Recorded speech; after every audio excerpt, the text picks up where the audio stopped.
ఆరు గ్యారెంటీల పేరుతో ఈ రోజు ఏదైతే జనాల్ని మోసం చేసి సంపన్న వర్గాలను మోసం చేసి ఈ రోజు అధికారంలో వచ్చినటువంటి కాంగ్రెస్ పార్టీ రైతులకు చేస్తున్నటువంటి ఏదైతే ద్రోహానికి సంబంధించి ఈ రోజు BRS party working president Amangal దగ్గర ఉన్నటువంటి రైతు మహా దీక్ష కూడా మరి కాసేపట్లో రాబోతుంది. దీనికి సంబంధించి కూడా ఆమన్గల్ అంతా కూడా గులాబమయం అయిపోయింది.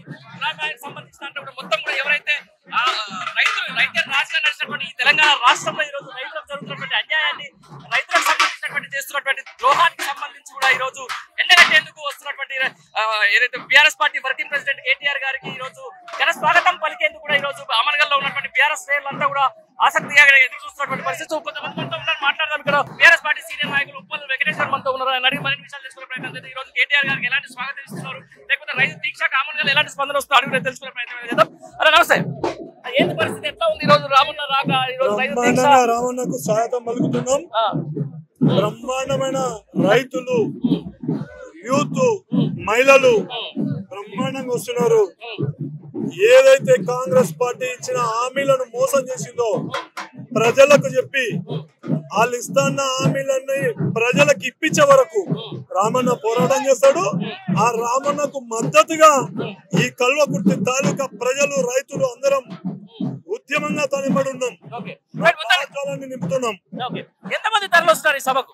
15 నుంచి 20,000 వస్తారు ఈ రైతు దీక్షకి.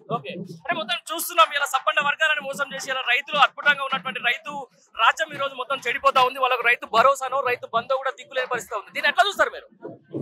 రైతు బంధు లేదు, 3 పంటల రైతు బంధు ఎగ్గొట్టిర్రు. పింఛన్ 4,000 ఇస్తున్నారు, అదే కొట్టిర్రు. తులం బంగారం అన్నారు, అది ఇయ్యలేదు. అడ్డమైన హామీలు ఇచ్చి అధికారంలోకి వచ్చిర్రు. జనమంతా ఓటర్ల కాడ, చెట్టు కింద, కళ్ళు దుఃఖం కాడ, ఓయిన్స్ కాడ మొత్తం చర్చలు అవే ఉన్నాయి. పంట పొలాలలో కూడా చర్చలు అవే ఉన్నాయి. ఈ ముదనాసప్ సీఎం ని ఎందుకు చేసివి, వీనికి ఎందుకు ఓటేసివి, మనం ఈ శనిని ఎందుకు నెత్తిలో పెట్టుకుందాం అని చూస్తున్నారు. సంవత్సరంన్నర అయిపోయింది, చూస్తుండే 3 ఏళ్ళు అయిపోతాయి. మళ్ళా చరిత్రలో కాంగ్రెస్ పార్టీ అధికారంలో రాదు తెలంగాణ రాష్ట్రంలో. అంతేనా? మరి ఇన్ని చెప్పిన తర్వాత ఈ రోజు రైతు భరోసా పేరిట రైతులకు 15,000 ఇస్తామని చెప్పారు. అది కాస్త 12,000 అయింది.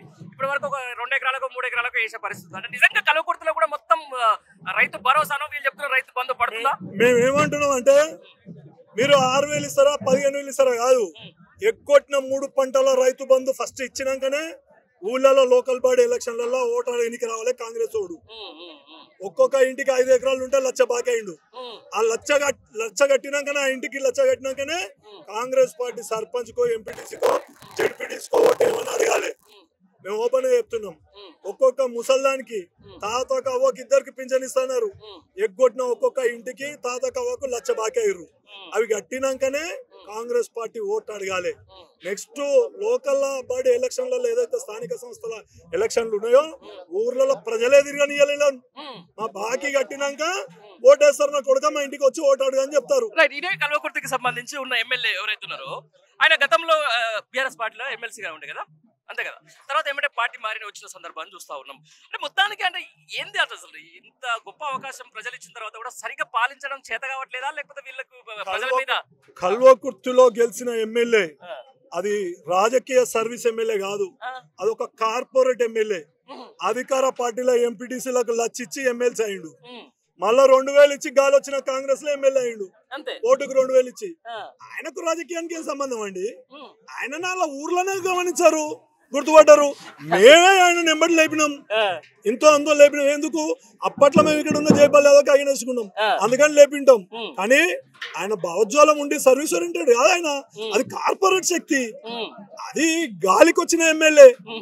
అది ప్రజలతోటో, వార్డు నెంబరో, సర్పంచో, సచ్చినోన్నో, బతికినోన్నో, గర్భవతినో హాస్పిటల్ తీసుకుపోయిన. మేము రాజకీయాలు చేస్తే 16 ఏళ్ళ అప్పటి నుంచి మేము ఊర్లల్లో పాము గడిచినోడిని, భర్త భార్యను కలిస్తే సాపలో చుట్టుకుపోయి గాంధీ హాస్పిటల్లో జాయిన్ చేసినాం. అట్లాంటి వ్యక్తిత్వం ఉన్న వాళ్ళని రాజకీయాలలో ఉన్నాం. కల్వకుర్తి చరిత్రలో ఎమ్మెల్యే అయిన వాళ్ళందరూ కూడా కష్టపడి ప్రజలకి వెళ్ళొచ్చిన వాళ్ళు. నారాయణ రెడ్డి ఇప్పుడు కార్పొరేట్ ఎమ్మెల్యే, అది పైసలతో వచ్చిన కేసు. ఇంటికోయిన వల్ల నా పైసలు ఎక్కడ అంటుండు మళ్ళా గెలిచినాక కూడా. ఎట్లా ఉంది మరి ఇప్పుడు రామన్న వస్తున్నారు, మరి కాసేపట్లో ఏమేమి ఇక్కడ సమస్యలు ఏమి విన్నవించదలుచుకున్నారు, అసలు ఏమేమి చెప్పదలుచుకున్నారు? రామన్నకు మద్దతు చేస్తాం. ప్రతిపక్ష పాత్ర కేసీఆర్ గారు, రామన్న, కవితక్క, హరీష్ రావు గారు గల్లమెత్తి తిరుగుతున్నారు. గత 10 సంవత్సరాలు కేసీఆర్ గవర్నమెంట్ ఉన్నప్పుడు కాంగ్రెస్ వాడు ప్రతిపక్షంలో ఉన్నాడా? లేనేలేడన్నా. ఇలా చూడు లేపుతుర్రు వాళ్ళను, ఉత్సవాయినిసలేరు కాంగ్రెస్ వాళ్ళని. వచ్చే రోజులు ఖచ్చితంగా మళ్ళీ టీఆర్ఎస్ ఇక జీవితంలో రావన్నా. ఒకసారి వచ్చింది కదా, రేవంత్ రెడ్డి ముఖ్యమంత్రి అయింది కదా, అయిపోయింది. ఇంకా 20-30 ఏళ్ళు మళ్ళీ అధికారంలోకి రారు ఈ కాంగ్రెస్ వాళ్ళు. ఇప్పుడు అన్ని ఇచ్చినా నమ్ముతలేరు, అన్ని సెవుడు నమ్మరిండి. ఇప్పుడు 6 గ్యారెంటీలు అని చెప్పేసి వచ్చిండ్రు. 6 గ్యారెంటీలకు అమల్లోకి సంబంధించి ఇది కొంచెం డ్రాట్ ఏరియా. మనకు బేసికల్ గా ఇక్కడ పాలమూరు రంగారెడ్డి ప్రాజెక్ట్ కంప్లీట్ అయితే కొంచెం అటో ఇటో ఇంత మేలు జరుగుతుంది. ఇక్కడ దాన్ని వదిలిపెట్టేసి మొత్తం ఇవాళ ఏంటంటే కేసీఆర్ మీద తిట్టు తెలంగాణలో ఉన్న ఒట్లు నడుస్తా ఉంది. దీన్ని ఎట్లా చూస్తారు అంటున్నా? పాలమూరు రంగారెడ్డి ప్రాజెక్టు అసలు ఎందుకు పట్టించుకుంటాడు ఈ ముఖ్యమంత్రి? పాలమూరు రంగారెడ్డి లేదు, కల్వకుర్తి లిఫ్ట్ ఇరిగేషన్ లేదు, గ్రామాలలో రైతు బంధు లేదు. కేసీఆర్ పెట్టిన స్కీమ్లే దాన్ని నడపనికి నాకు దమ్ము లేదు, దానికే దిక్కు లేదు అంటుండు. ఈయనకేదో లంక బిందెలు ఇచ్చిపోయిండు అనుకున్నాడు. అరే ఆయన నడపలేదా ఇదే గవర్నమెంట్ కేసీఆర్ గారు? ఆ దమ్ము లేదు, ఆ చాకచక్యం లేదు, ఆ మేధావి తనం లేదు. నోరు తెరిస్తే బూతులు తప్ప ఇంకేముందన్నా. ముఖ్యమంత్రులలో ఏ ముఖ్యమంత్రి అయినా ఇన్ని తిట్లు తిట్టిరా దేశం? నేనైతే బస్ కింద పడి వస్తుండే అని తిడితే. సిగ్గులేని బతుకులు. ఇన్ని తిరుగుతున్నప్పుడు మరి ఇంటెలిజెంట్ వ్యవస్థ ఉంటది, ఎందుకు నడుస్తుంది ఏం కదా అని చెప్పేసి నాకు తెలుస్తలేదా? అసలు మనం కరెక్ట్ పాలించాలి. అన్ని వస్తున్నాయి. మామూలు ఊళ్ళలో ఉన్న వార్డు నెంబరే వార్డులలో ఓటరు. వార్డు నెంబర్ 10వ తరగతి యూట్యూబ్ పెట్టుకొని కూర్చున్నాడు. సెల్ ఫోన్ ఎంత మంది చేతులలో అయింది ఇప్పుడు? అందరు ప్రపంచాన్ని చూస్తున్నారు. మూడు బయటకు వస్తుంది. ఆ మూసీ దగ్గర అన్ని హైడ్రాన్ పెట్టిండు. పేదోళ్ళ ఇండ్లు కూల్చి ఎన్ని తిట్లు తిన్నాడన్నా? ఎవడు తిన్నా తిట్లు తిన్నాడు. పైశాచిక ఆనందం పొందేది కాంగ్రెస్ పార్టీ నైజం. పైశాచిక ఆనందం పొందేది కాంగ్రెస్ పార్టీ నైజం. పేదోళ్లను పేదల్లోగా ఉంచి పెత్తందారి వ్యవస్థను నడపడం వీళ్ళ వ్యక్తిత్వం. దాంట్లో భాగమే పేదోళ్ళ ఇల్లు కూడా కొట్టిర్రు. 30 ఏళ్ల కింద కట్టుకున్న ఇల్లు కూడా కొట్టిర్రు నా పేదోళ్ళవి. ఒకసారి చెప్పురి. పిల్ల జల్లల్ని బయట పడేసిర్రు. ఉన్నది కాపాడు, హైదరాబాద్ ఉన్నది కాపాడు. ఖాళీగా ఉన్నది కట్టని ఎక్కువ కట్టిందని 30 ఏళ్ల కింద కట్టిందని కూలగొట్టి ఎవడన్నా. లాస్ట్ కన్నా ఈ 14-15 నెలల కాంగ్రెస్ పార్టీ చేసిన ఒక్క ఈ కల్వకుర్తి నియోజకవర్గానికి ఒక మేజర్ పని ఏందో చెప్పన్నా? జీరో. కేసీఆర్ ఇచ్చిన 3 రైతు బంధులు, 3 పద్దులు, 3 పంటలు రైతు బంధే కొట్టిర్రు. పింఛన్ 3 పంటలు 3 నెలలు పింఛనే కొట్టిర్రు. ఉన్న 14లా ఏనేలే 3 నెలలు అయింది కాబట్టి 2 నెలలు ఇచ్చిర్రు. ఎక్కడన్నా రైతు బీమా లేదు, రైతు బంధు లేదు, రుణమాఫీ 50% లేదు. ఊళ్ళలో రుణమాఫీ 50% లేదన్నా. ఏది లేదు. వీళ్ళు రేషన్ కార్డులు ఇస్తున్నారు, ఇండ్లు ఇస్తున్నారు. అవన్నీ కూడా కాంగ్రెస్ వాళ్ళకి ఎంబడి తిరిగే వాళ్ళకి లిస్ట్ ఇస్తారు. ఊరికి 100 మంది పెట్టిర్రు లిస్టు. అన్నా రేపు చూడు ఊళ్ళల్లో ఎంతమందికి ఇండ్లు వస్తాయో. అది కాదన్నా. కల్వకుర్తి గడ్డ రాబోయే రోజులలో బీఆర్ఎస్ జెండా ఎగరేస్తాం, పేదోడికి అండగా ఉంటాం. చెప్పండి, ఎట్లా అనిపిస్తుంది కల్వకుర్తి గడ్డకు ఈ రోజు బీఆర్ఎస్ పార్టీ వర్కింగ్ ప్రెసిడెంట్ వస్తా ఉన్నారు? ఎట్లా అనిపిస్తుందమ్మా మీకు? ఈరోజు కేసీఆర్ గారు కలలుగన్న స్వరాజ్యాన్ని, మన తెలంగాణని ఎన్నో వ్యయ ప్రయాసాలు నోడ్చి ఆయన కేసీఆర్ గారు ఆయన చావుకి ఎదురెళ్ళి మనకు ఈ రోజు రాష్ట్రాన్ని తెచ్చిచ్చిన రాష్ట్రాన్ని వీళ్ళు బర్బాద్ చేయడానికి, భ్రష్టు పట్టించడానికి ఈ కాంగ్రెస్ పార్టీ వాళ్ళ గద్దెనెక్కినారు. కానీ ప్రజలకు ఏ ఒక్క మంచి పని కూడా చేసిన పాపాన పోలేదు.